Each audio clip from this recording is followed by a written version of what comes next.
Hey, yo, welcome to the Wattz Effect Podcast. We bring you real conversations with real people that make the culture move. I'm your host, DJ Reggie Wattz. And I'm your co-host, DJ W. Welcome back to another episode. And today's guest, I'm telling you, I can't do this man no justice. So, Va Doe. Yes, sir. It's on you, dog. I am the mouthpiece of the Southeast, the voice of the Ville, the man of the hour, your best friend, your boy, your wingman, the pilot to take you on the flight, the conductor to take you on the voyage, the guy to take you on a ride. All the heavyweight, all the good-looking Hispanic women, they call me Sweet Meat Poppy. But you can call me Va Doe. I'm Chris Newman, y'all. What's happening, sir. man? Welcome to the show. Yeah, man. My guy. It's an honor, bro. Yeah, Really, is. it's an honor.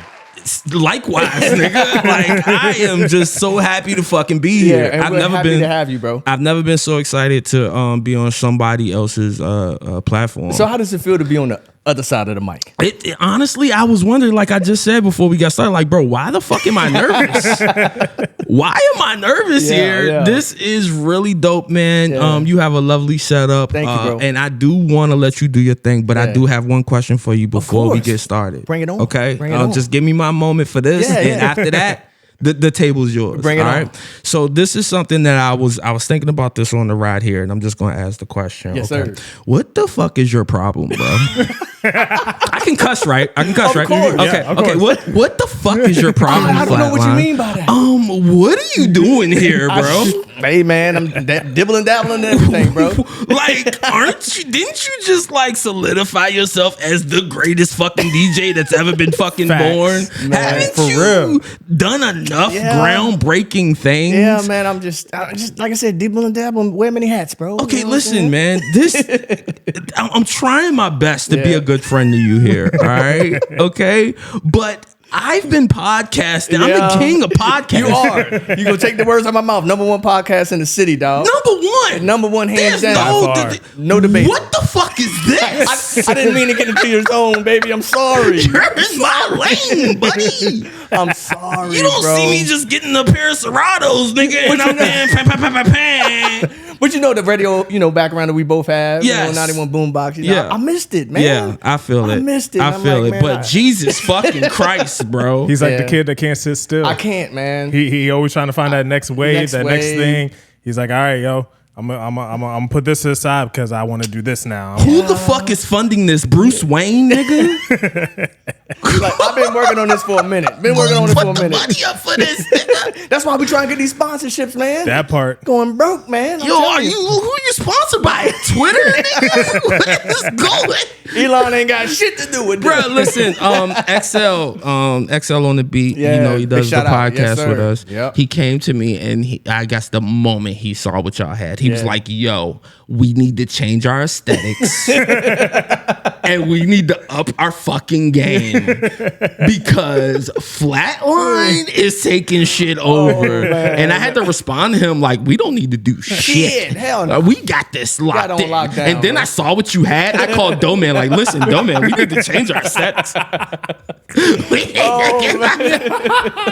Pretty sure he didn't like hearing that much. I bet, man. But no man wants to hear that. What the fuck? I mean, I'm really happy to be here. This Hell is yeah. really dope, man. Your setup is just awesome, man. Thank you, I'm proud of you, man. Appreciate for real. you, bro. It means a lot coming from you, though. I will say this: if Andrew Hypes gives you a fucking interview before he gives me an interview, I'm fucking shit up. All right. I don't know. I can't call that one. He's a busy man. I ain't gonna lie. I ain't say I ain't reach out. I did reach out, but I ain't heard much. All right. You know Also, because he's busy. If your podcast wins a fucking Vinegar Hill fucking award, listen, you can't even be in the fucking talks of this for 2 years. You're right. I in. haven't put the footwork in. Gotta You put are that absolutely time in. right. Best I of agree Black. with him on that. Best of Black. Y'all better listen. Y'all gave it to Hawk this year. I'm cool with that. Yeah, I'm I cool feel with you. that. That's cool. I didn't. Hawk. He put that Ball work Hawk in. puts that work He in. put If it I was in. gonna lose to anybody, I'm losing the ball. I'm not losing to these niggas right here. They just started. I agree 100%. I'm the pod We just father. getting our feet wet, baby. Here's the pod. I like The that. pod father. That's fire, yo. I stole that from Joe Buttons. I don't want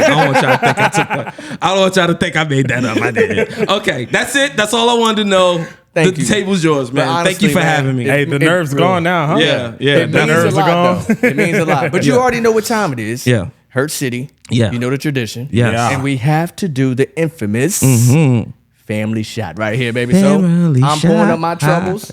You have to pour up your own. That's the only rule that we got here at the Wattz Effect. Sounds good. We don't man. pour each other's troubles. So Yeah. I'm going to pour mine up, Yeah. pass the bottle like we used to. You know what I'm saying? I love so it, there man. you go, bro. See, this is what I love about y'all because y'all have a real way of like normalizing alcoholism. Yeah. Like we're not alcoholics. Oh, yeah, we're not. We're not by far. That's the thing. By far. It's so normalized. It's like Yeah. we're not alcoholics. We just we grown man. We like take a sip here and everything. You know what I'm saying? Now and then. You know you what I had mean? to experience a couple hurt cities to not Definitely. be in hurt city anymore. Yeah, he's right about that. That's what you have to do. He's definitely right about that. But look, man, I appreciate you coming out. I know the sir. drive is crazy. Oh my God, it was great though. It was. Thank cool. you for coming out, though. Appreciate you, man. Absolutely. Always a good shot. Love it. Ocho. Really smooth. Yes, reposado. That shit is good. Yeah. Real good. So we always like to start out asking our guests, where were they born and raised? So where were you born and raised? Sir? Charlottesville, Virginia. Charlottesville, Virginia. Yeah, absolutely. Word. Absolutely. Positively. Grew up on Dice Street, 7th and a half, by way of Prospect. Word. And, I'm a product of my environment. Yeah. You know what I mean? Yeah, Charlottesville.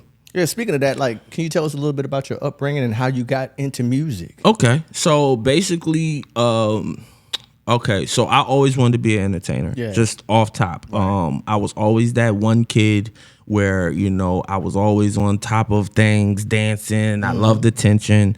It was a problem for my mother raising me. It was other elders that were like, hey, you need to calm that boy down. You need to strap him onto something. He needs to sit the fuck down. And thankfully for me, my mother was like, let that boy express himself. And she very much so backed me being different. You know what I'm saying?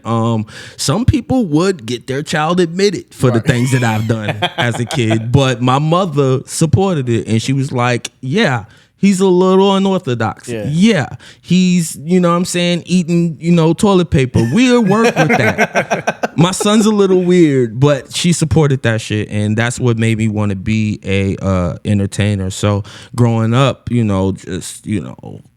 school, man. You know what I mean? How do you fit in? How do you get people to like you? That was always my issue, right? Like, I don't really know how to, get people to just like me for who I am. So what am I going to do? Oh, I'm going to act like I'm Bugs Bunny. Or I'm going to act like I'm, you know what I'm saying? Woody Woodpecker. Some antagonist that knows how to annoy the fuck out of people. And then, the music came a little bit later with, Music Resource Center giving me a platform, and, my big cousin, Mr. Q, Bumpy Brown. I come from a musical family. Right. Shouts out to Bump Brown, man. Shouts to Bump Brown. Musical legend in the Definitely field, man, big shout outs to him. Love my big brother. We haven't talked in a couple years because he a hoe ass nigga, but I love him. I do love him. I don't want nobody to think I don't love Bump. I'll punch a nigga in the face with Bump. I'll also punch Bump in the face. You know what I'm saying? So it's a little bit of that. When it has the brothers. Anyway, I digress. So, they got me into music, battling, wanting to be the best, supreme artist, you know what I mean? I just, I didn't know how to get girls, man, in high school, and I wanted to impress them hoes, and nothing impressed a young bitch like a nigga that could rap. Yeah, you right about that. And they got me laid in 8th grade. Here we are. The rest is history, you know what I'm saying? So how did you come up with the name Va Doe? Where did that come That's from? a good one. That's a good one. So, big Wu-Tang fan. Wu-Tang was really big on aliases. You know what I'm saying? How Method Man was Hot Nickels, and Face Killer was also, Tony Stark, Iron Man, and ODB had 17 names. You know what I'm saying? And Johnny Blaze was one of Method, because Method Man was who I adapted to. The fact that he was able to be in a group with 9 other niggas and stand alone in his own zone. Don't say that name too loud in this house, because that's my wife's crush. So. Oh yeah, she loves Method Man. Fucking God, bro. And It's now understandable, yo. Superman met the man with the muscles. God, Yeah, bro. So don't say that too loud. Honestly, bro. Continue. Honestly, you get you a little, you know what I'm saying? But I can't, you know what I'm Can't saying? grow the beard? Military, bro. Oh, yeah, and that's you it. already know There how we they go. cracking down on beards. Yeah, now I with know, that shit, man. bro. Damn, they barely God. let you keep the I'm telling you, little. bro, my little soul patch. I get in trouble for, that's you know what I'm fucked saying? up, man. But I ain't mean to interrupt you, It's bro. all I'm so good. sorry. No problem, man. But Method Man was the artist that I looked up to the most because he was able to be an individual in a group of 9 dudes. Yeah. So Johnny Blaze was another one of his names. Yeah. And I bit off that and I was John Doe. That's how it started. I was John Doe for a very long time. And that was when I really was that was my solo arc, because I feel like when I was in, Illicit Army, that was our first rap group. Oh, word. Yeah, Fat God, rest in peace. Frog, my man Lamar, Snakes. Snakes, yep. Snakes was in the group. Remind Snakes. Snakes used to rap, yo. Yeah, word. Yeah, Snakes was in our group, Illicit Army. He was in our group. Yeah, he was, yo. Sheesh. And it's a bunch of other dudes, man. And I what was my name? Lil Flo or some stupid ass shit. I don't know. That shit was ass. And I had a girl voice. But John Doe was like my villain arc. That was when I was really tearing niggas. Like I was battling niggas over Garrett. Niggas ain't even like me over Garrett. Bobby would chase me out every week. Chase me out every week because I come down there to battle niggas. Keep that nigga away. He like, nigga, we will shoot you. Stop coming over here. Back then they I'm like, would, yo, I want to rap. But that's, John Doe. Then it was like so many other dudes that was coming out with the same rap name. Yeah. And then it was Doe B. And then there was another John Doe. And it was a Johnny Doe. And it was a Doe Pescapo. I was like, all right. So VA Doe was what I wanted my name to be, because I wanted people to know that I was from Virginia. I felt like when in Virginia, it's so dope to like rep VA in VA. When you in Jersey, it's that much harder, because it's because they're like, oh, word. Country bumpkin. Yeah, so what's up with VA? Yeah. Like you're kind of the VA spokesperson at that time, because it's like you don't run into the niggas repping VA that when we much. was kids, you know what I'm saying? Yeah. All these New York niggas came to Charlottesville. That is true. Come on, bro. Like, don't do us like that, New York. That is true. Don't do us like that. And see, that created all the niggas from Charlottesville that claimed they was from New York too. Yeah. Because we all hated ourselves, right? Yeah. And New York niggas were like super cool, and all the girls would be like, oh, you're from New York? Oh, okay, so you're in my underwear. Because even Jay, you know what I'm saying? Exactly. Used to dribble down in V, you know what I'm saying? Yeah, I know people that sold drugs with Jay-Z. Yeah, Biggie. Like, I know niggas that did that down here in VA. You know what I'm saying? Yeah. So, salute to that. But it was, I wanted that name to stick. I wanted VA Doe to be my, my name to fame, I guess. Yeah. So coming from hip hop at that time, what did it mean to you? You know, so I know you said Wu-Tang was your favorite group. What other hip hop, mentors mentored VA Doe back then? I was a big avid fan of the heavy spitters, people that could carry a track by themselves with no hook. Yeah. I was a Prodigy fan. I was a Lloyd Banks fan. Yeah. I was a Fab fan, a Joe Budden fan. The rap Joe Budden, not podcast Joe Budden, rap Joe Budden. Like dudes that could take over a cypher. Yeah. I was a really big fan of those dudes, and that was kind of what I formed myself around. Yeah. Being a heavy spitter. That shit was cool at the time. And I feel like I really put that work in to really get that, respect with that.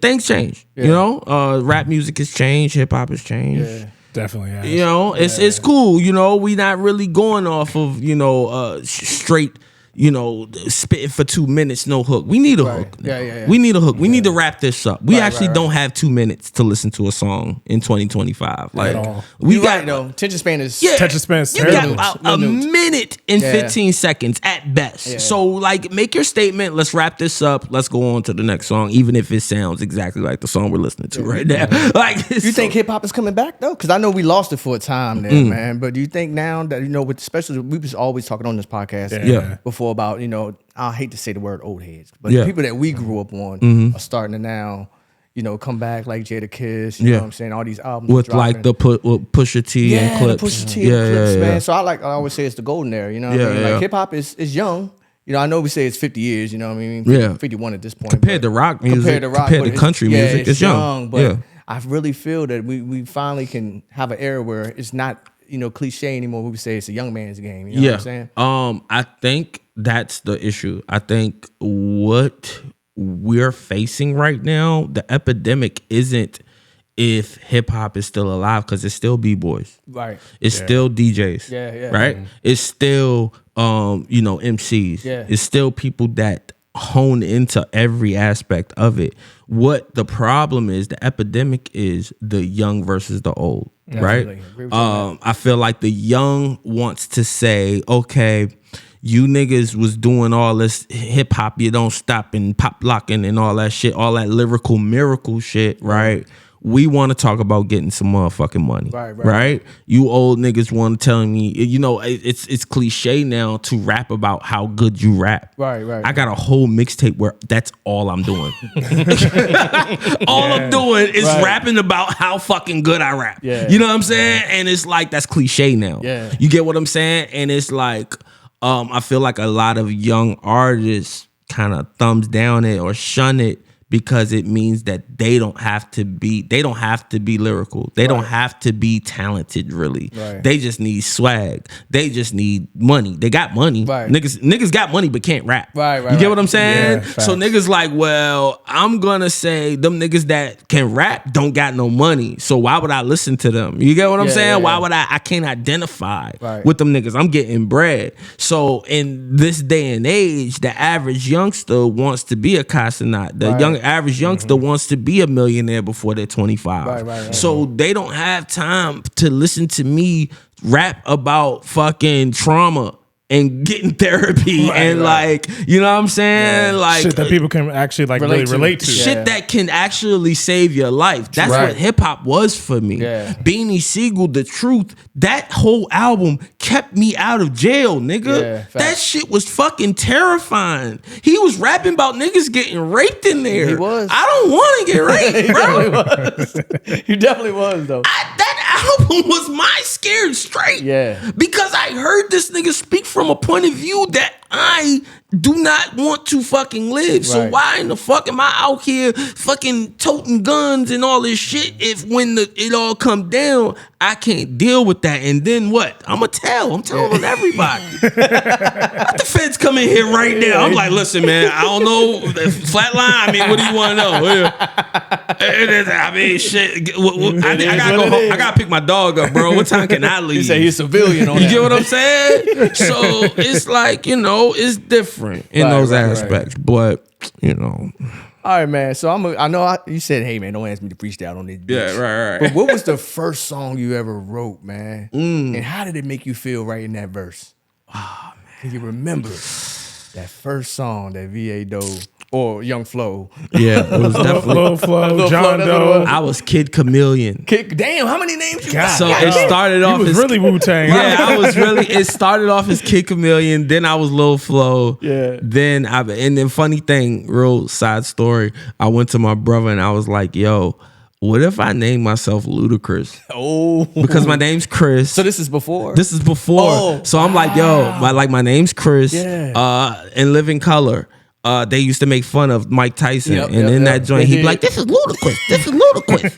You remember that, right? Definitely. Okay, so I was like, "Yo, what if I name myself Ludacris? My name's Chris, Ludacris." Yeah. My brother looked me dead in the eyes, and that nigga said, "That's the dumbest fucking idea I ever heard."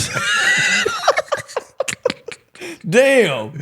So I was like, all right, yeah, you're right. That's stupid. I don't know what I was thinking. So yeah, we missed out on that. Damn. Well, you would have had to trademark it later. Right. You could have made some money off that bitch. I could have made some money off that bitch, but I was just dumb and thinking about boobs at that time. But my first rap was so ass. Oh damn! It was terrible. Remember? You gotta remember. I know you remember it, nigga. Honestly, I couldn't tell you a rhyme I wrote. You could spit a rhyme from me from the Chris Newman Show album, and I'll be like, "Wow, that's hard." When did you think of that, nigga? That's you. I'm like, "Oh shit." I didn't know. I know no clue. That's how I know how Lil Wayne, like, you know what I'm saying? Like, it's like, nigga, I'm so out of it, my nigga. And it's so many. It's a lot of them. I can't keep up with that shit. But I do remember writing a rhyme, right? And this shit was crazy because there was a girl that was in my class. It was always for bitches. I want y'all to know that it was always been for the bitches. Yeah. I need women's attention. I feel you. I just need it. I don't know why. I just need it. You know what I'm saying? It's an ego booster, right? It's an ego booster. I feel you. They got boobs. I got rhymes. Let's work this out. So you're a titty man, obviously. Titty man all day. I picked that up real quickly. All day. My boy, a titty boy. Because in my day, ain't nobody really have a big butt. Everybody had big titties back then. But anyway, I digress. What were we talking about? We talking about your first rap. He might have digressed because he don't want to talk about the first. No. Right. I'm picking up on cues, VA though. So Trapper Keepers, remember Trapper Keepers? Most definitely. Okay, so all right, remember how back then in that time, like if your Trapper Keeper was like had Michael Jordan on it, you was that nigga type shit. We was just dumb like that. Yeah. Like, you know what I'm saying? This was back when niggas was pumping their Reeboks up and shit. Yes, like stupid shit. So I remember my mom had got some shit from Michael's where you can draw your own picture and put it in the joint. Which was dope as fuck. Because it was like every week I could have a different joint that I done drew or, you know, colored or whatever. So I wrote a rhyme and I left it on the joint, right? And I would just read it all day throughout class and shit. And I remember I got up to sharpen my pencil and my crush was in the class as well as my bully was in the class. Ooh. And I remember my crush sat beside me. My bully sat on the other end. And I remember he came up to my desk and I'm like, what the fuck are you doing with that? This nigga picks up my fucking Trapper Keeper while I'm fucking, hey, what you doing, bro? He starts reading the rhyme. Oh. He's like, what is this bullshit? What? I'm stealing bikes with my cousin. Thought it was, but it wasn't. This is ass. And I was like, oh my fuck. I was so embarrassed, bro. And it was a part of me that this is how I knew that I was destined to be great, because not at one point did I think, yeah, you're right, I shouldn't do this. Right. You know what I'm saying? That one, even though he roasted me, and it was actually literal trash. It was really bad. And like, you know, it's my first rhyme, you know what I'm saying? And you know, that was really traumatic to me because my crush is sitting there fucking laughing, dudes laughing, and like not at one point did I think, you right, I should give that up. Right. I thought I'm gonna be the best rapper these people have ever met in their fucking life, and they're gonna regret the day that they made fun of me. Like that. That was really where my mind went. Yeah, motivated you. Yeah, so that's how my first rhyme went. Yeah, man. So what hip hop and rapping, have you ever faced any doubt or any pushback pursuing what you wanted to do at that time when you wanted to become a rapper, Va Doe? At the time, no, because I just felt unstoppable. Yeah. Especially in my younger years, you know, when you have nothing but dreams. Right. You know what I'm saying? So I'm really thinking I'm gonna be, I'm thinking I'm gonna be the third Chris and Chris Cross. Right. You know what I'm saying? I'm thinking I'm gonna be in Young Guns with Rockefeller. I'm really imagining this for myself. You know what I'm saying? I'm thinking I'm gonna be with Dragon and shit. Like these were artists that I was like, cause I loved Memphis Bleak. Yeah. I loved the youngest in charge mind frame. Right. Where you're a youngin', but you can hold up with the older niggas. That was my whole thing. Being able to keep up with the niggas older than me and be one of those kids. Shaheem with Wu-Tang. I just was really on the youngest in charge type mentality. You know what I'm saying? So that's really where it was. You brought me back with that Shaheem. He was that nigga, monster, bro. Like the kid of Wu-Tang, bro. Do you not bad? I wanted to be this nigga, bro. Like that's real shit. So, I gotta ask you, bro. Yeah. I know you was out of retirement for a little bit, you know what I'm saying? Mm-hmm. But somebody brought you back in. Yeah. Glad we touching on this. And you came back with full force. Yeah. I'm telling you, brother. So they can pour another shot. I'm glad you said that because we got to pour a shot to this because I even want to touch on this. Woke the dragon up. Right. I really want to touch on this. So we definitely got to take a pause on that one. Yeah. I had to bring it up. I'm glad you asked. I had to bring it up. Yeah. Because I feel like we're gonna touch a lot on that. Yeah. Definitely. Now I can finally jump in a little bit. Yeah. So I have to ask you, man. Yeah, talk to me. How was that, man? Like I always know, like when somebody pushing your buttons, because I know you've been out the game for a little bit. Yeah. You're like, right. I'm doing this podcast thing. I'm the king of this shit. Right. But man, bro, somebody said, yo, I'm gonna call this nigga out. See what this nigga about. Yeah. Yeah. And he forced your hand. Yeah. Hold on, wait. Can we? Who called who? Who's? Because somebody said something about. Yeah, I want to talk about the awards. Was it you first or was it? It wasn't him. So this is what happened. All right, and I talked about this on the New OGs podcast a little bit. And I'm gonna start this off the same way I started off with them. Yeah, I have nothing but love and respect for Lincoln Carr. Yes, facts. Right? Facts. I was a big fan of his. I still am a big fan of his. Because I love the fact. Anybody that goes in their lane and doesn't give a fuck and stays in their lane and like makes it their own, right. You have my undeniable respect because it's so hard to be an individual in this shit. Facts, so facts. I always was a big fan of his. I had a discrepancy with something he said about the Best in Black, right? What it was, and it wasn't really just him. See, this is how I work on Facebook, right? A lot of people will think I'll say something to be like devious and to like sneak diss you. This is how it works. Flatline, if I see you do some sucker shit, just you, I'm gonna come to you and we're gonna have a private conversation, right? If I see you do some sucker shit, then Dev do some sucker shit, then DJ SG do some sucker shit, then DJ Be Easy do some sucker shit. If I see all these people doing some sucker shit at once, I'm going to speak on it publicly. I want everyone to see this, right? If there was just one person I had an issue with, I would just come to that one person. But if I see a couple niggas doing the same thing, here's a Facebook status. I want all of you to speak amongst yourself about this, right? All right. So he had made a post saying that he felt that he wasn't getting his just due. He had made a post saying that, despite all the hard work he's put in over the years, he doesn't feel like he's been getting the proper accolades and the proper recognition. And then that part I didn't have an issue with.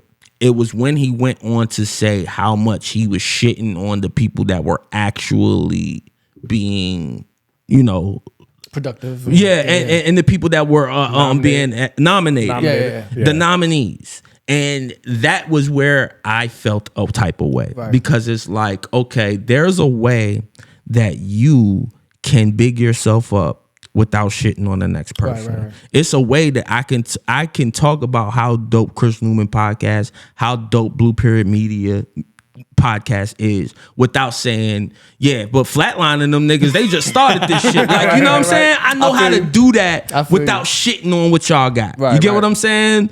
And the way he expressed himself was the same thing that I saw other people doing. And they was just shitting on them niggas like as if Keys, you know what I'm saying? As if Keith don't work hard. As if Lee Banger doesn't fucking work hard. As if Lee Banger, of all people, doesn't deserve this. You're going to see Lee. You're going to see him. I think you put that status out. He's going to make us fucking see him. Yeah. And that's what I love and admire about him. Much respect. Jay Will, same thing. Like, this is an issue. So when I saw the disrespect on these people and all their hard work, that was when I stepped in and said something. And I just was speaking on it, and that rubbed him the wrong way. And this wasn't the first time me and him had a spat on social media before. So it kind of was like we was picking up where we left off.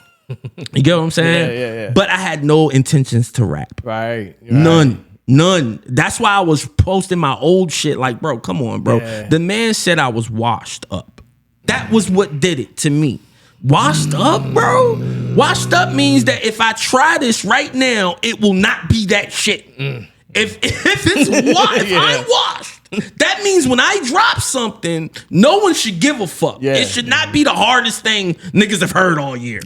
Okay, I was willing to let that go.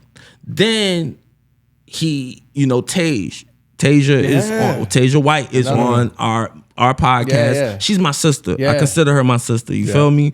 She pissed me off because who told you to diss this man? She dissed him, right? But that's just the nature of the game. That's the nature of it, and I understood that, and I respected that. But I told her, look, you got to stay out of shit like this, because if this shit start to get ugly, now I gotta jump in. And it got ugly. It did. You know, quick.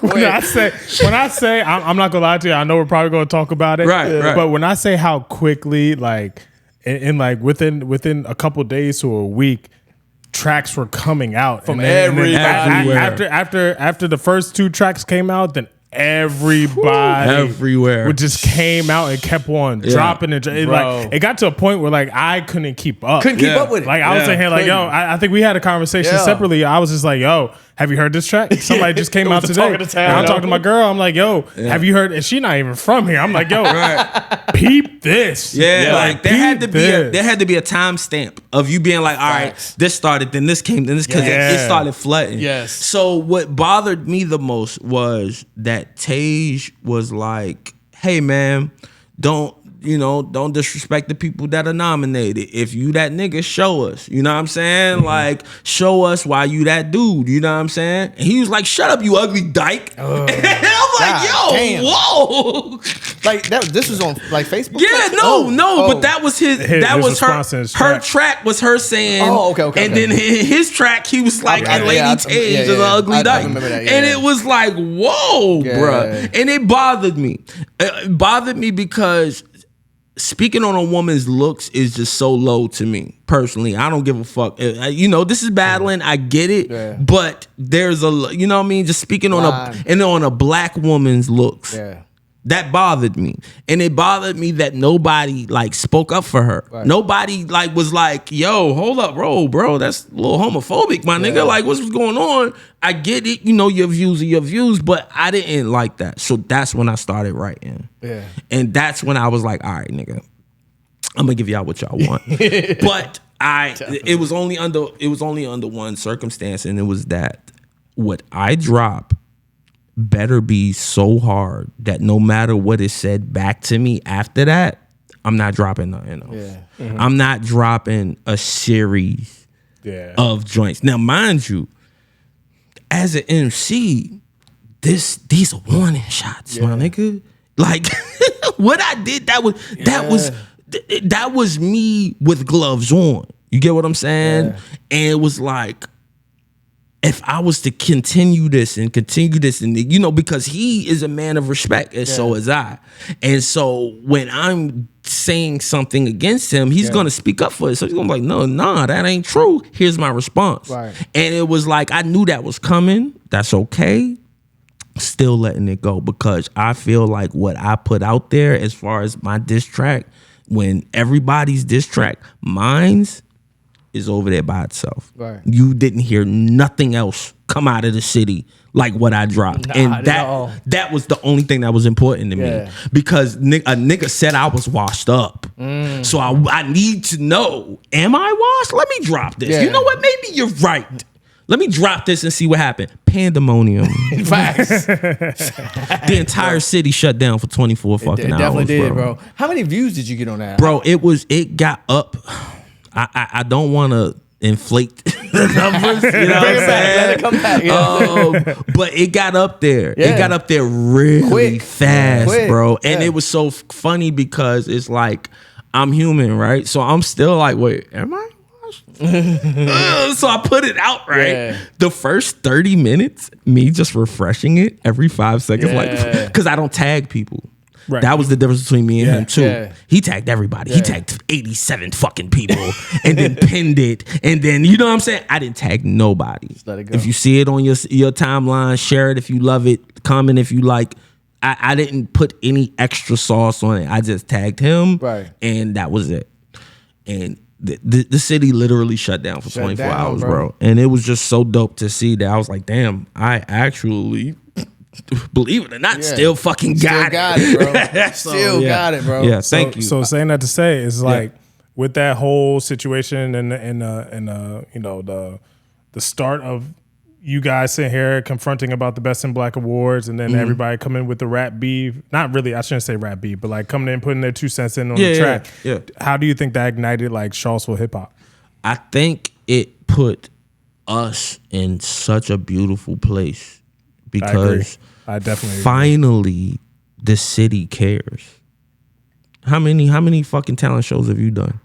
Man, I can't even remember.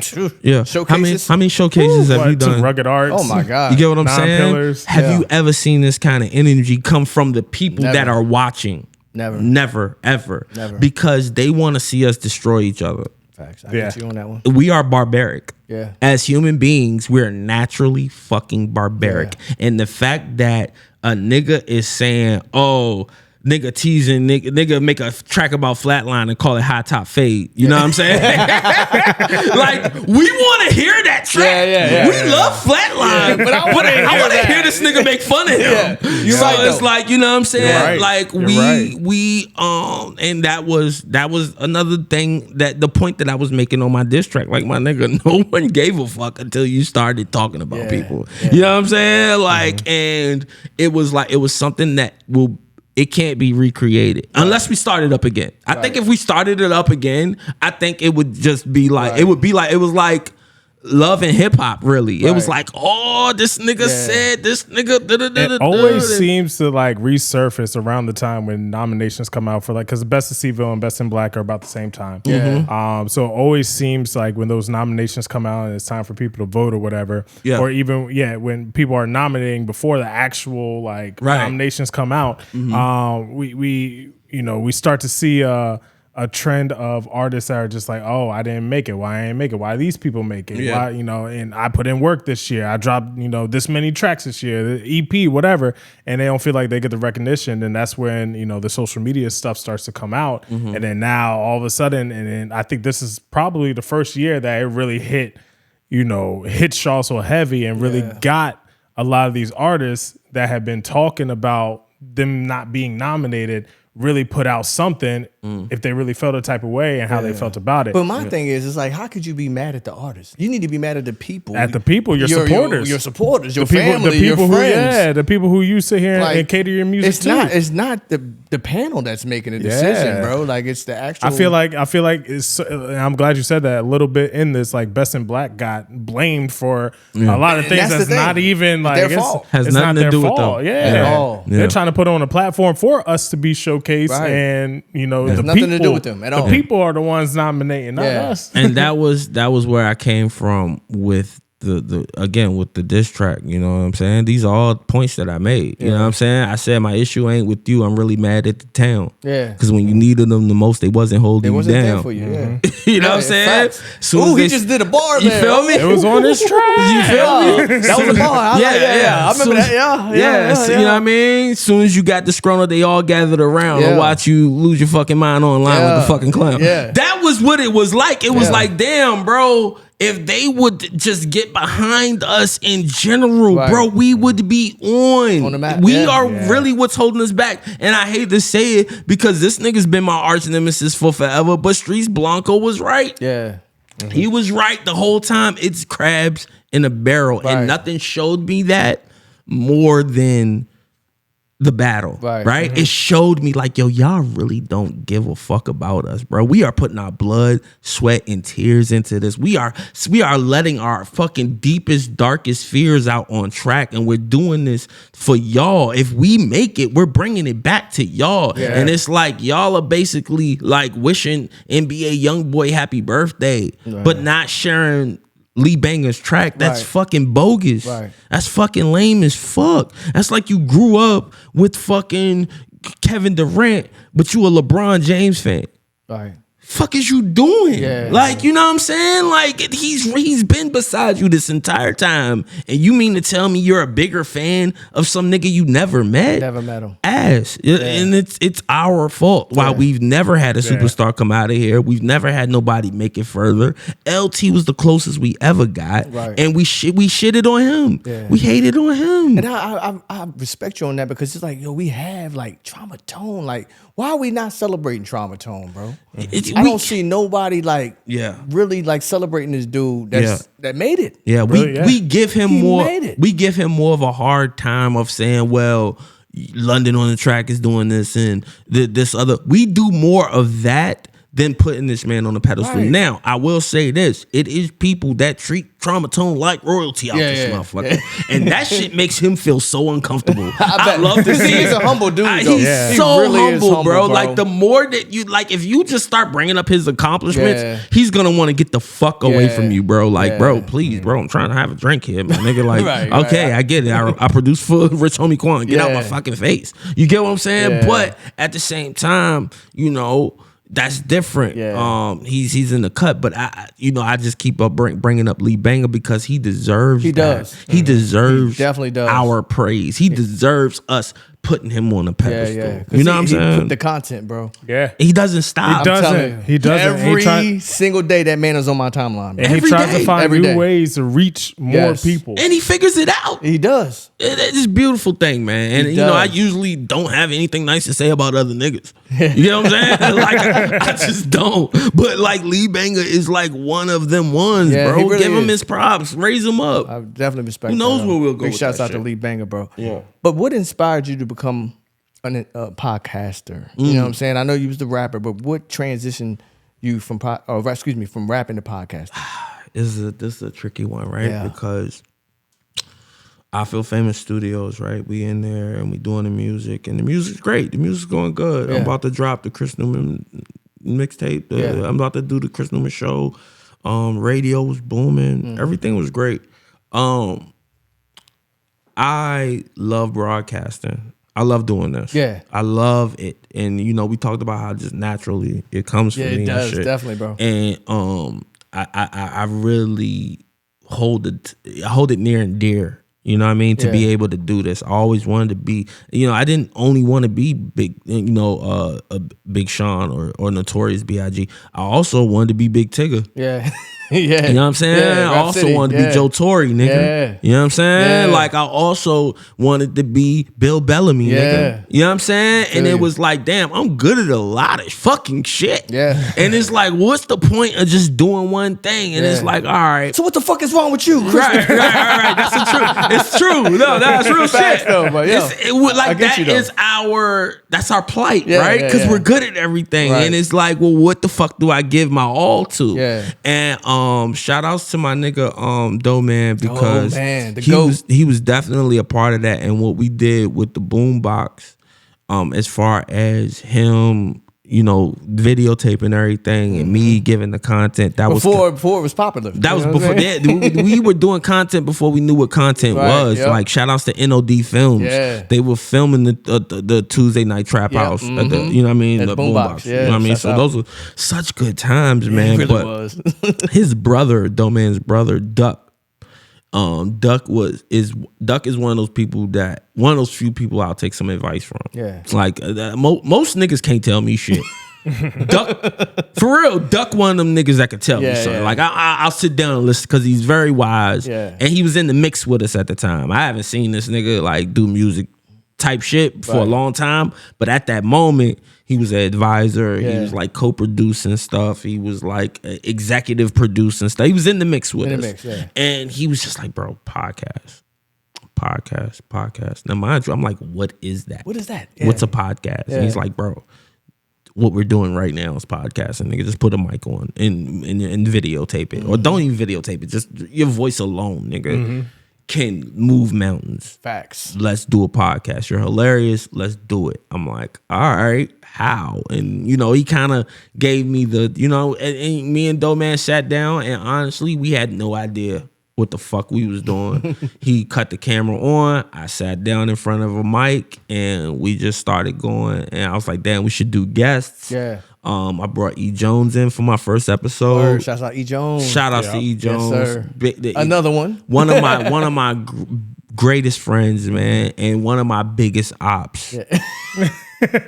I mean that with all my heart. You say that so like, so smooth. But it's friendly though. It's so friendly. Like, I wouldn't be mad if you said that. Like, right. How could you be mad at that? I only have two. It's him and Black Barky. Yeah. And it's like, you get what I'm saying? So it's like, E. Jones is one of them dudes that's so fucking funny, man, and he can stand on his own, and he can fucking be one of the. He can do one of those shows where he could dress up as a bunch of people and do a bunch of sketch comedy. He could just do that shit. He's like the Seville version of Martin. He really is, yo.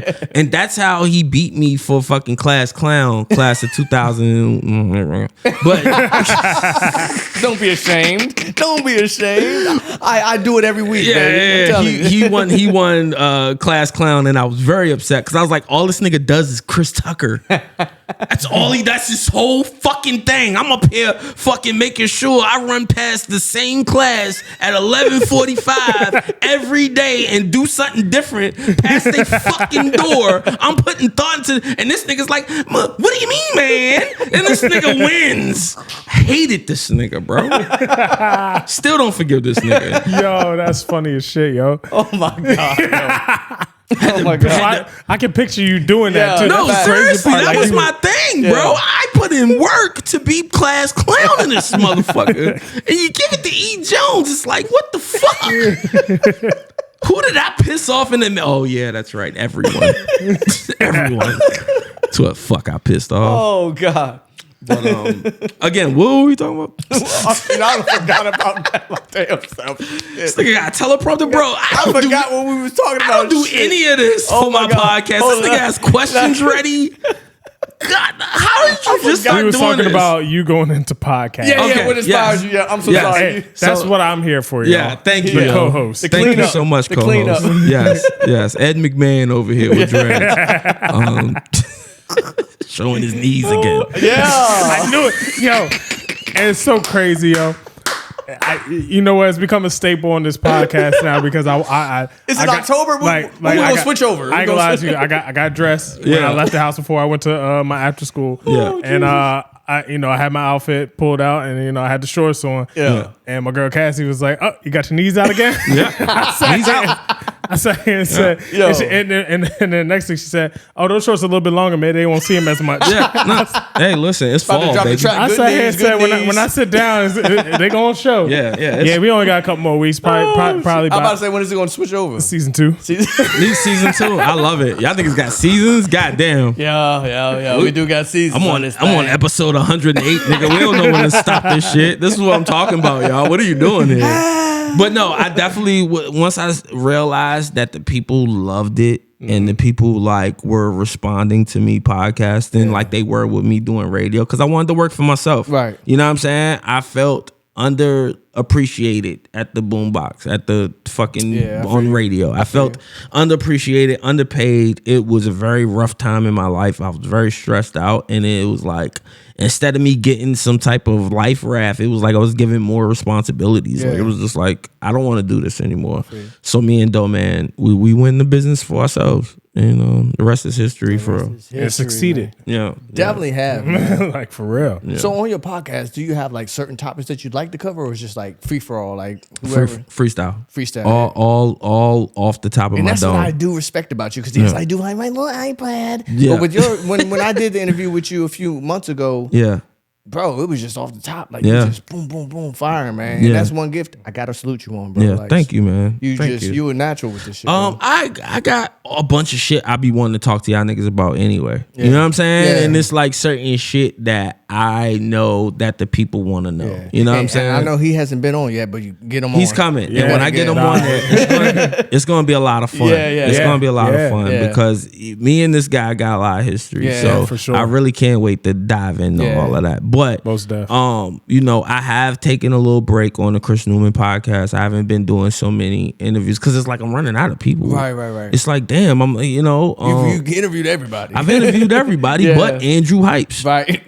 Andrew, you fucking see He's this. putting a plug in on the Wattz Effect. Yeah. Dude, come do my podcast. Andrew. All right, you're not too big for us, bro. Yeah. All right. Andrew. Come show me some love, bro. Then you can do this one. If you jump the gun and do this one before you do mine, all you niggas are my enemies. I promise you that. I don't even want that smoke, bro. Nah, it's all good. Andrew. Nah, but seriously, I've slowed down on that. I've really tried to really hone in on the Blue Period Media News. Yeah. Where I'm working with others. Yeah. You know what I'm saying? I got Sweet Lick there. I got XL there. I got Lady Tage there. Doman's there. And I'm learning to work with others. I like that too, man. I really do like how y'all got that family. You know what I'm saying? I seen Swirl Out on there a couple times too. Swirl Out, Swirl Out invites herself to our podcast a lot. But yo, she is so eager, bro. I respect her so much, man, because she wants to be out there. She wants that content, bro. I was about to say, I've seen her like more recently put out a lot of content. Content of like,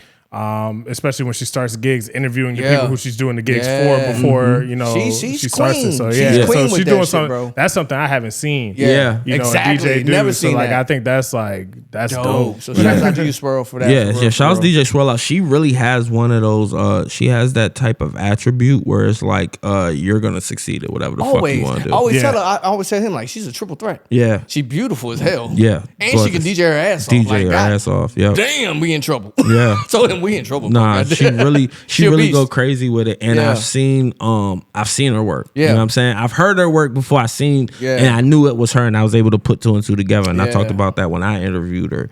And it was just so interesting to me to see somebody so young. Yeah, and people forget that she's young as shit, bro, and really really has her shit together. Like I didn't realize how much I didn't have my shit together until I interviewed DJ Swirl Out. It was really dope to see, man. She is dope, man. Big shouts out to you, Swirl Out. Yeah. But how has podcasting like shaped your way of connecting with people? It's it's really made it. It's made it more accessible, right? Because I'm running my mouth a lot. I love to do it. It's just my thing. You know what I'm saying? I love the sound of my own voice. Like right now, just in the headphones, hearing my voice is so fucking soothing to me. I mic those off for a second, because it's so fucking soothing to me. Like I love the sound of my own voice. Yeah. So. Hell yeah, bro. That's how you supposed to be, though. I'm so full of myself. I know. Then you hear my voice and it sounds terrible. It's cool, bro. He's like, yo, did I sound okay that week? You good. It's okay, bro. You got kind of a Bert and Ernie thing going. I knew but it's like as a sidekick. I set myself up for that one, y'all. You might not be able to ever go solo, but as a sidekick, you're on point. On point. Swear to God. Co-host of the year. Yeah. DJ Best in Black. Co-host of the year. Best in Black. Add that category. But no, it's really dope to see, man. And like I'm just happy to do what I'm doing, man. It's so beautiful, bro. Yeah. For real. Out of all the people that you've interviewed, what has been your favorite one? Oh man. My favorite interview.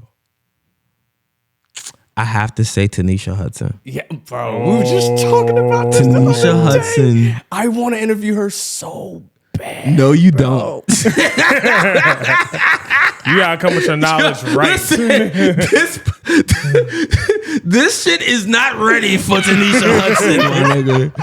You need 3 years in before you bring her in here. You know what? And that's why I said I am intimidated by her. No. I've never been intimidated by a woman before. But Tanisha, Tanisha got her shit together, bro. Your information correct. The questions gotta be on point. She one of them people that even if she don't got her shit together, it seems as though she has her shit together. She's different. Yeah, definitely. She's different, but I respect her so much. Yeah, man.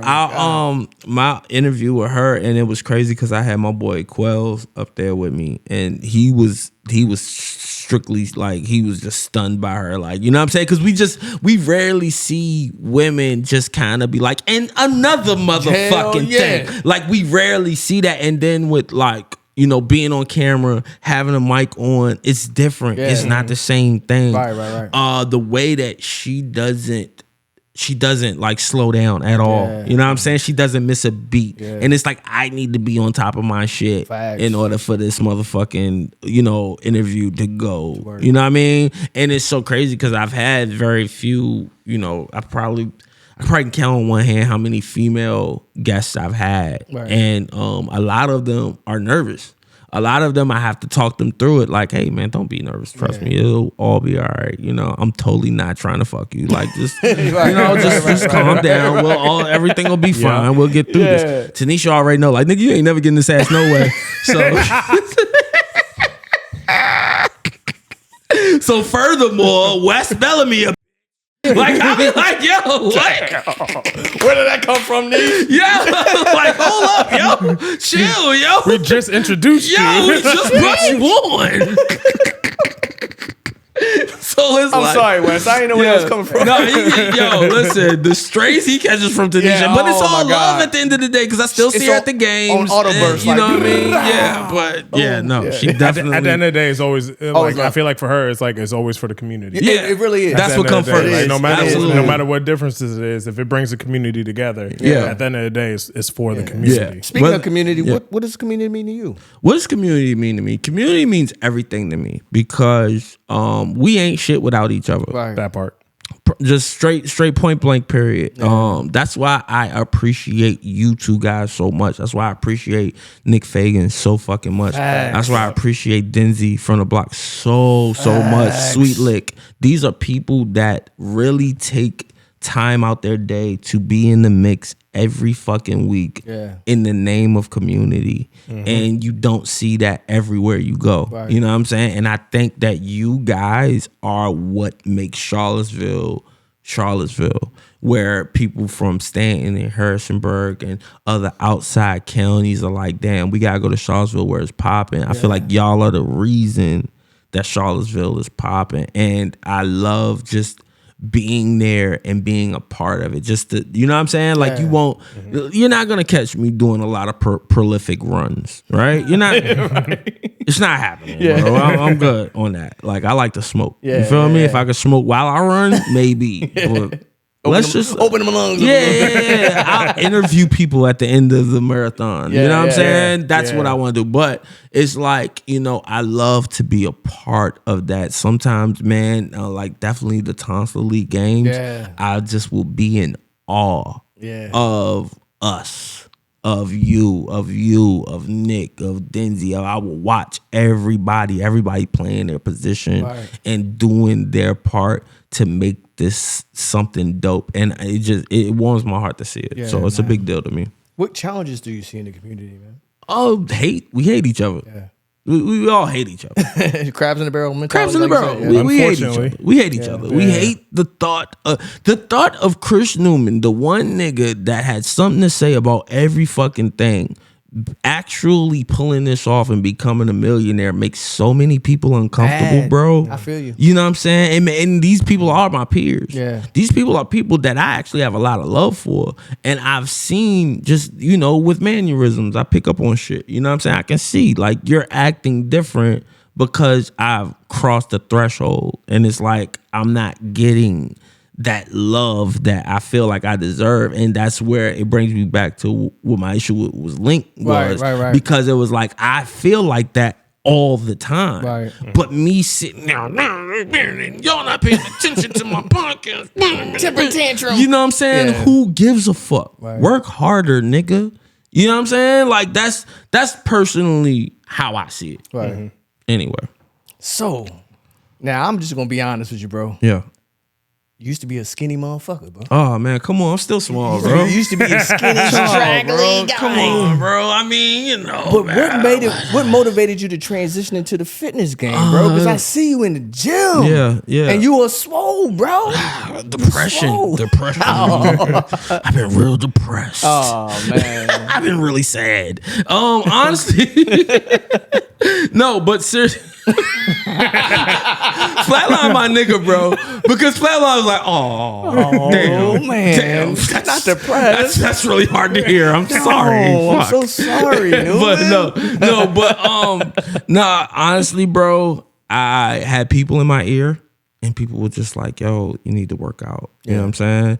And at some point, those people crossed me. And I felt like I needed to prove them wrong. Right. So what I did was just start going to the gym, picking up heavy shit. That was the first thing. You know what I'm saying? Yeah. I just wanted to pick up some heavy shit. Yeah. I didn't know nothing about form. I didn't know nothing about, you know what I'm saying, pacing myself. I didn't know nothing about eating. I would just be there off vibes, nigga, in a snapback in the gym, looking crazy, like wearing Timbs. Like I didn't know no better. Like I had no idea what the fuck I was doing, bro. And I realized that I was feeling a lot less anxiety. Mm-hmm. I was feeling a lot less depression because it was like whatever I was picking up, it just made me feel better. And it's like that pain of, trying to pick up some 60-pound dumbbells, right? And trying to do 10 reps of them. That shit ain't nothing like the pain of your ex moving on with a nigga that seems to be doing a lot better than you, right? But picking up those 60-pound dumbbells, I feel better and I look better. And that was what made me keep going, because it was like, damn, I be feeling sorry for myself, like, damn, shit not going my way. I feel fucked up. This hurts. You know what I'm saying? Right. But that's it.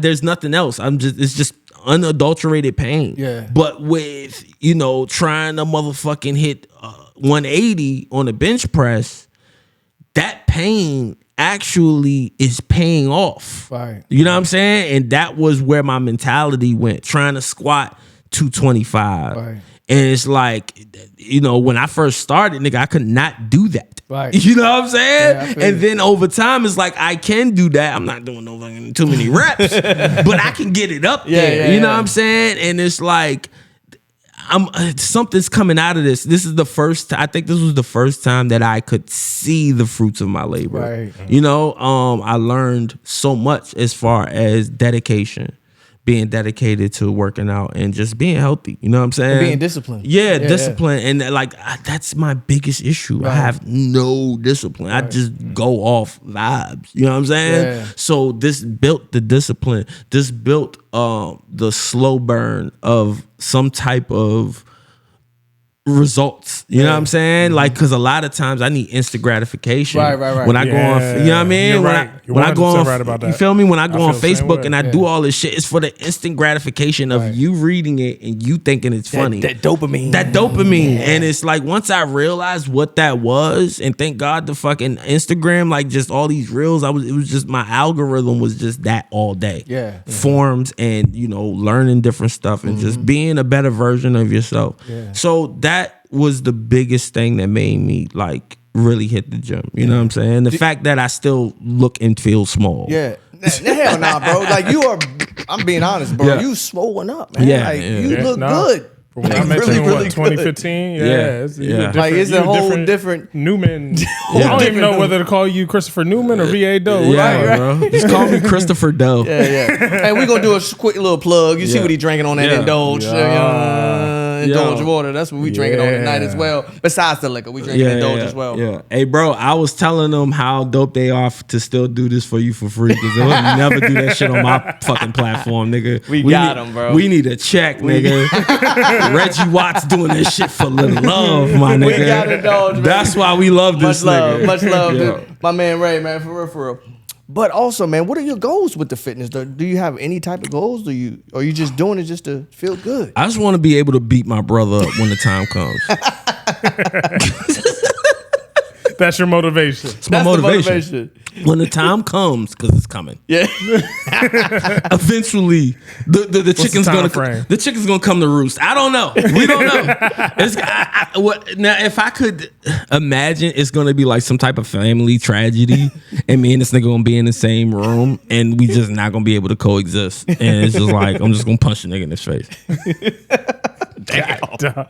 Damn. Hopefully he fights back. Yeah. Because if he just cowers on the ground, now I'm an asshole for punching my brother at somebody's funeral. Like, please get up and fight me, nigga. What the fuck? Well, I hope your brother hears this for the cue. Yeah, no, like, nigga, please be on call for this. I'm working out to beat your ass one day.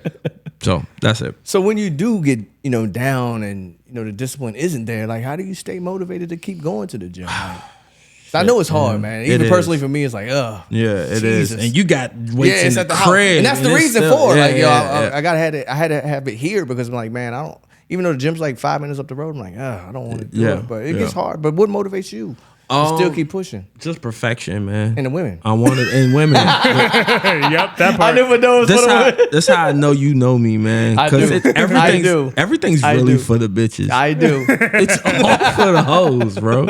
If I knew a bitch would let me fuck her in a cardboard box, I would not pay for an apartment.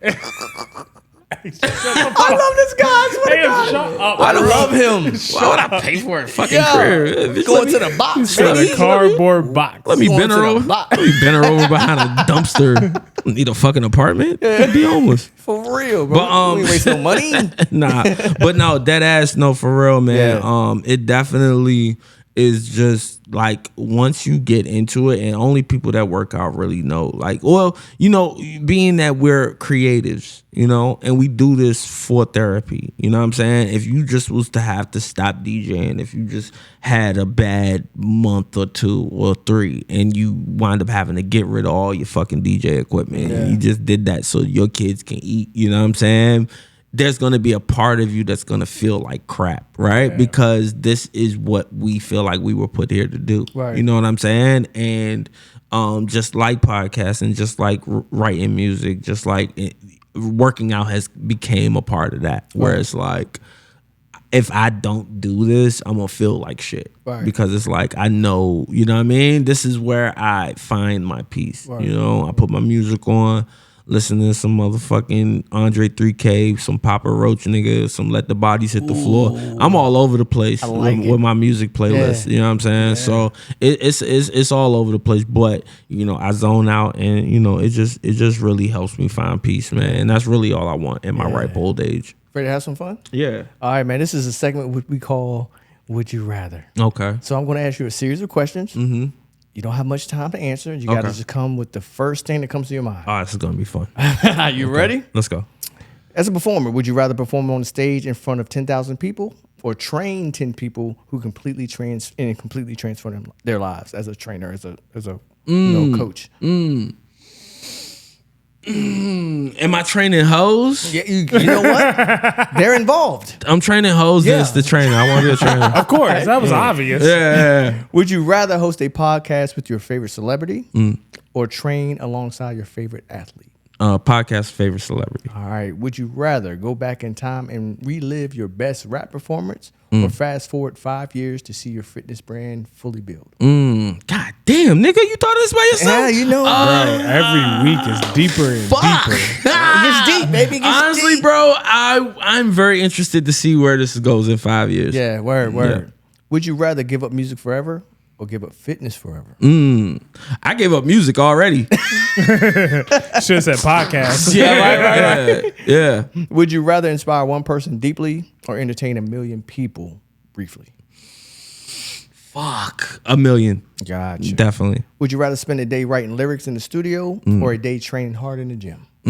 Gym. Would you rather build a podcast network or open your own fitness facility? Podcast. Gotcha. Would you rather have unlimited time or unlimited energy? Fuck. Damn. I couldn't even answer that one. Unlimited energy. All right. Would you rather be remembered as a great artist or a great motivator?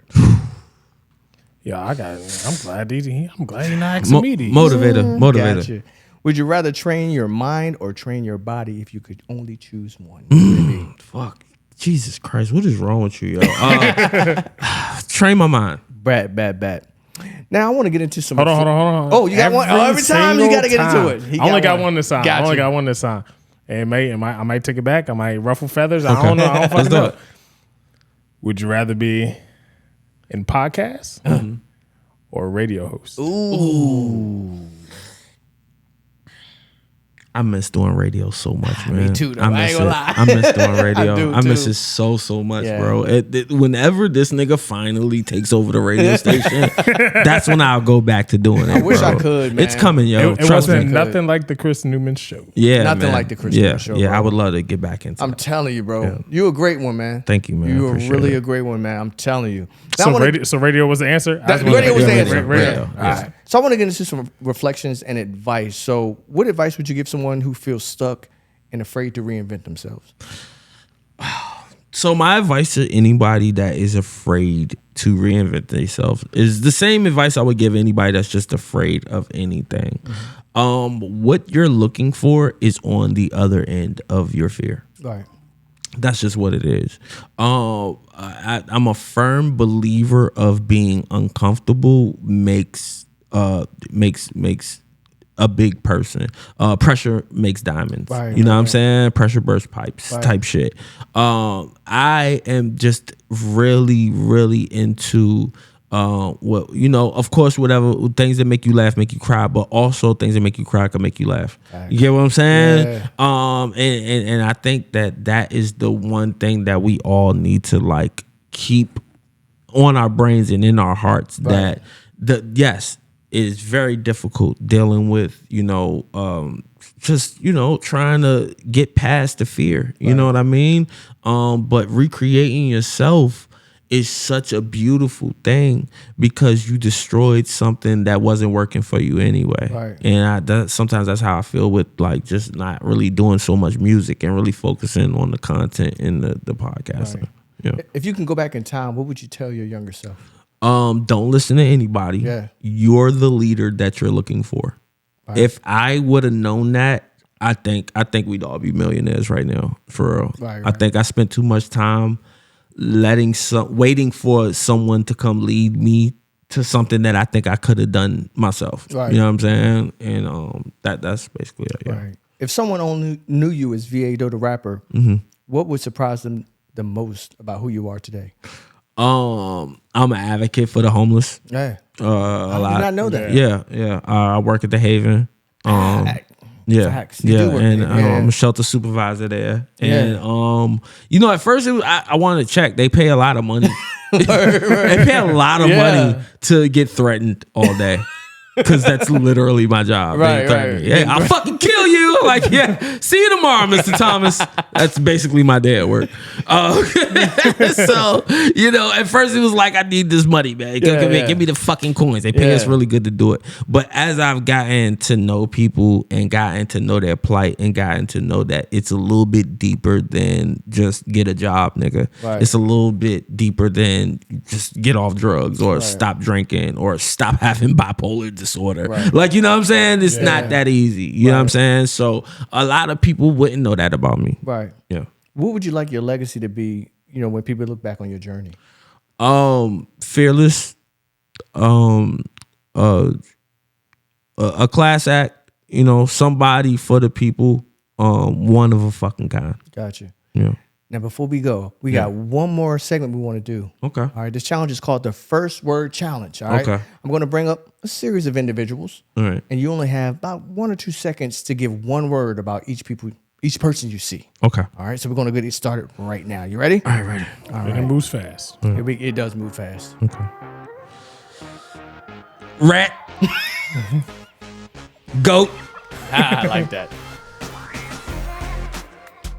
Thought. Other goat. Queen. I like that. Yeah! I knew it. Fucking goddess. Yes, sir. Goat for the streets. For the streets. Goat. Yeah, facts though. Fucking goddamn it, Chris. Hey. Yes, sir. Me.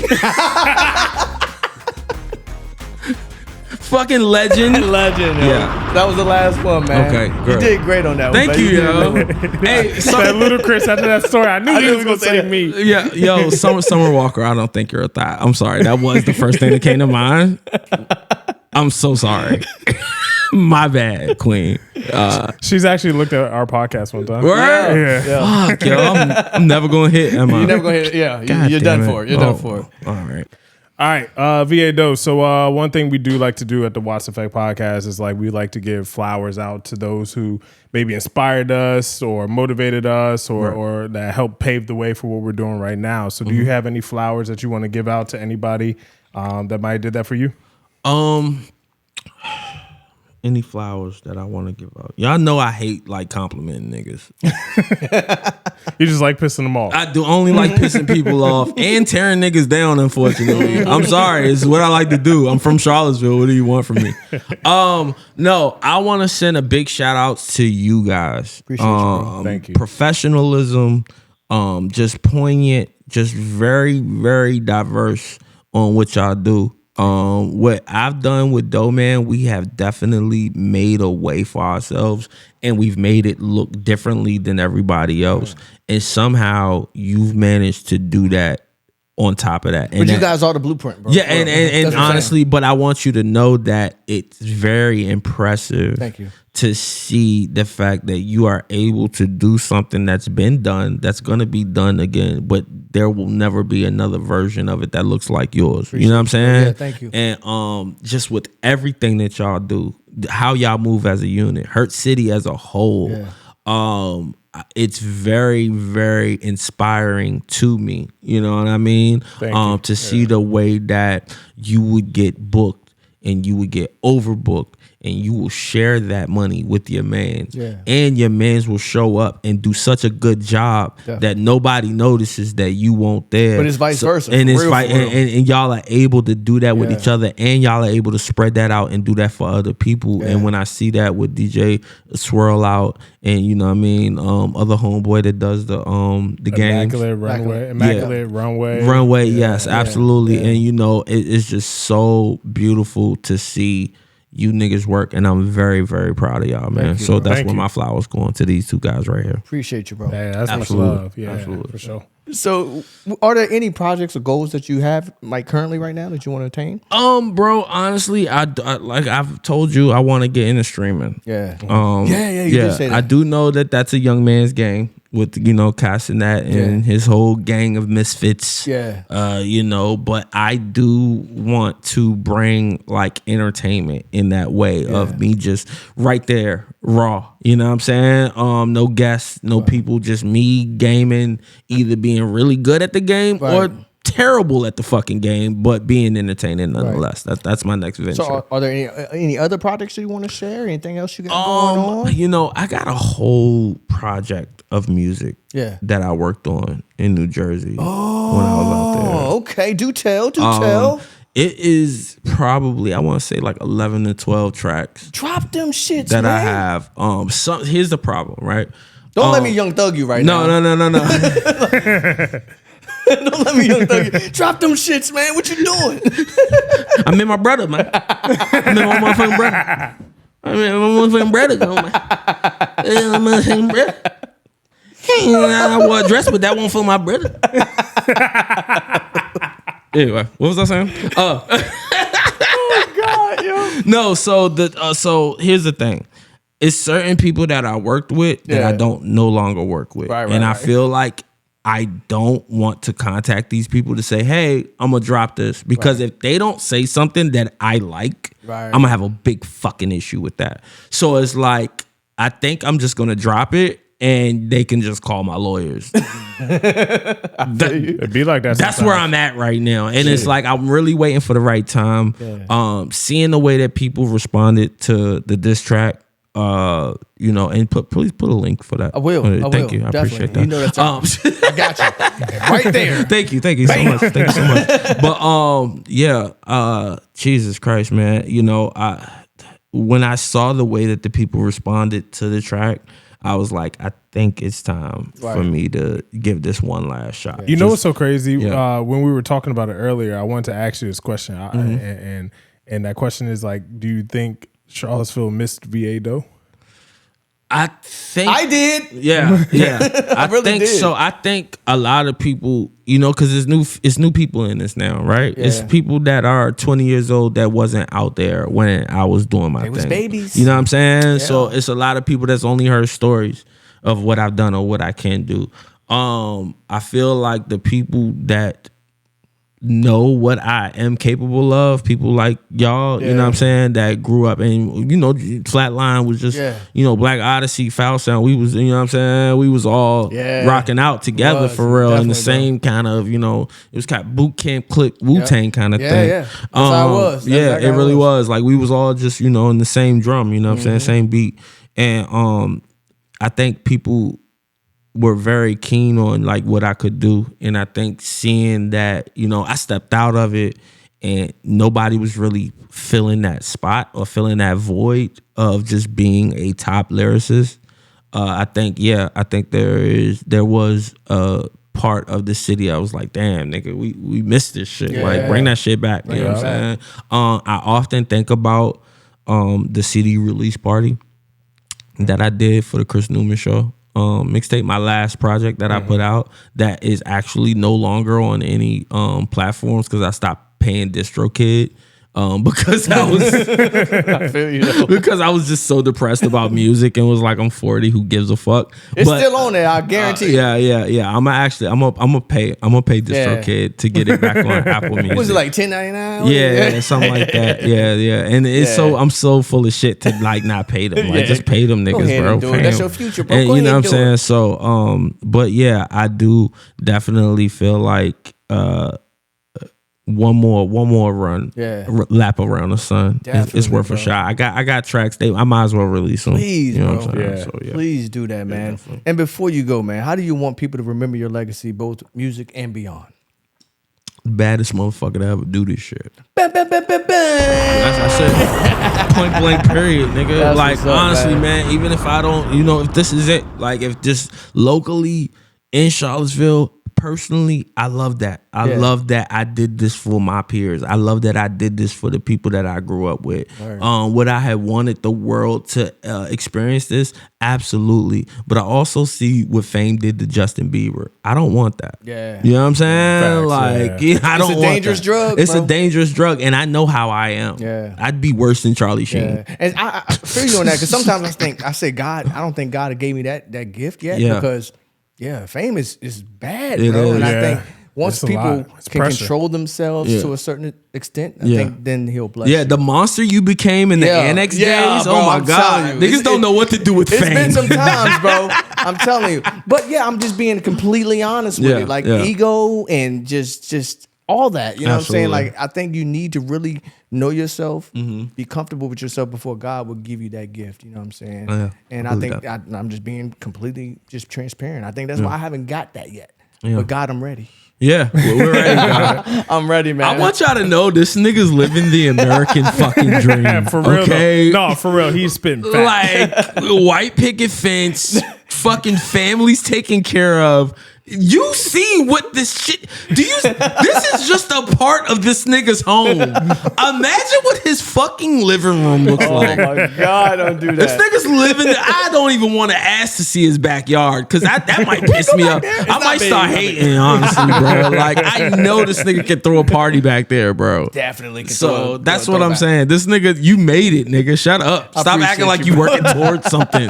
You did it, Flatline. Hey, no goal was on the table, boo. You know what I'm saying? I Be know street that's trade right. going to the top with it, bro. Thank you, man. You That's know, one what's thing up. that we really didn't touch on is your, and I don't know, hold on before I even ask this. Yeah.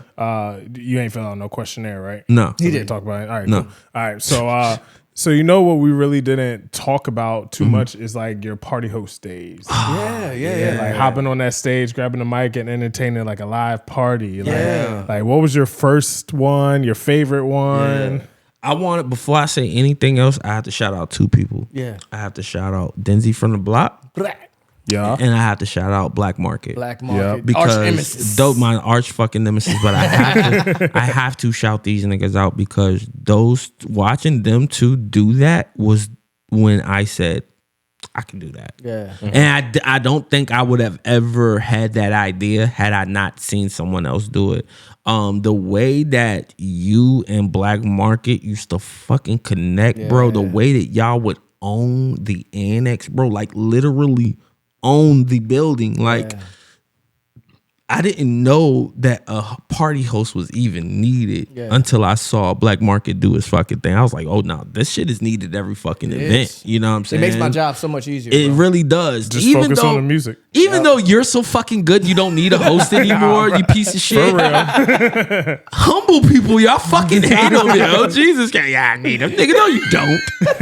Just did it because you're a good friend. But Denzi, the way that he never took no for an answer, you don't have to book him for this party. He's hosting this party. Yep. For real. I had to get on him so many times. Like, Denzi, they are not paying you.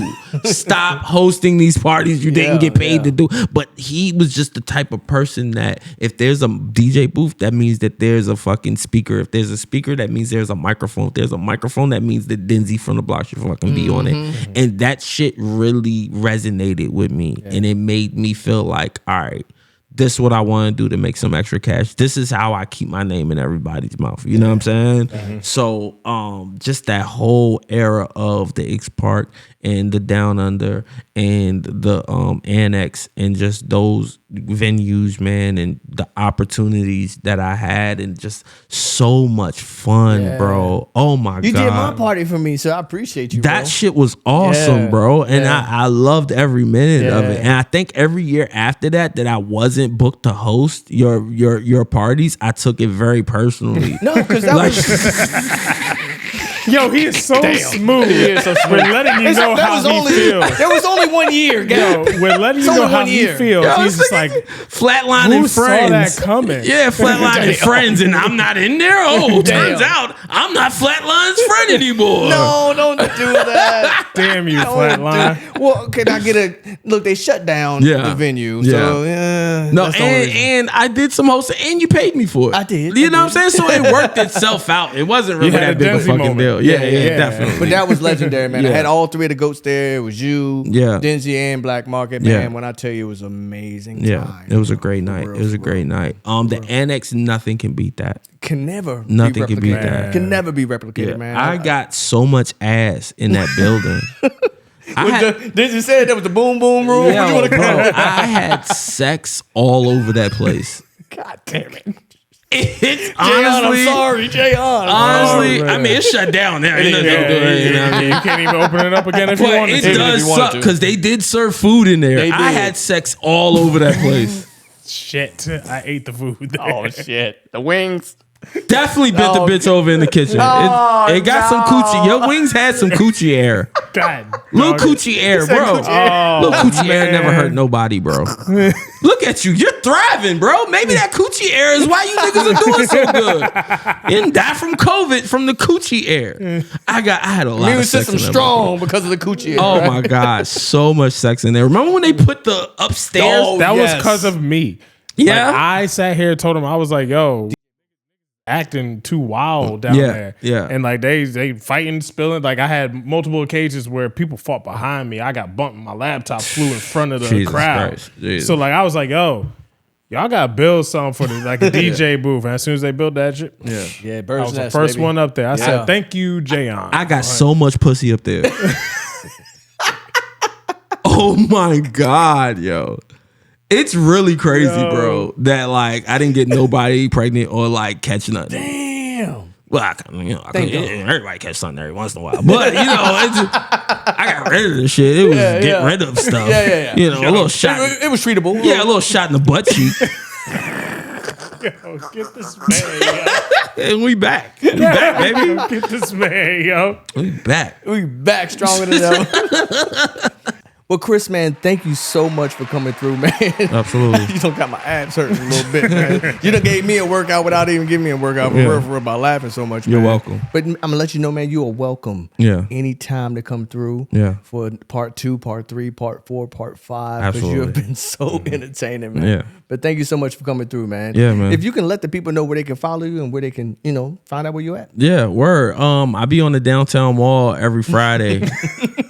Come your down socials, there. Your social media. Oh, my bad. That is his social. That's his social side. I get it. Instapimp Doe at Instapimp Doe at Instagram. I don't give a fuck about Snap on Snapchat. And he's not lying. He's not lying at all. And Christopher Newman on Facebook. Yes, sir. Yo, he's not lying. Well, make sure we gotta put his tags down right here. Gonna put him on the screen. He's not lying. Make sure you follow my man. He don't give a damn about none of that. Yeah. Again, thank you so much, Christopher. But look, man, make sure you follow the Wattz Effect, man. Like, follow, and share. And make sure you tune in every freaking week because we got more guests like Chris coming through, man. I am your host, DJ Reggie Wattz. I'm Va Doe. And I'm DJ W. Till next time. And we will see you on a dance floor near you. Wattz out.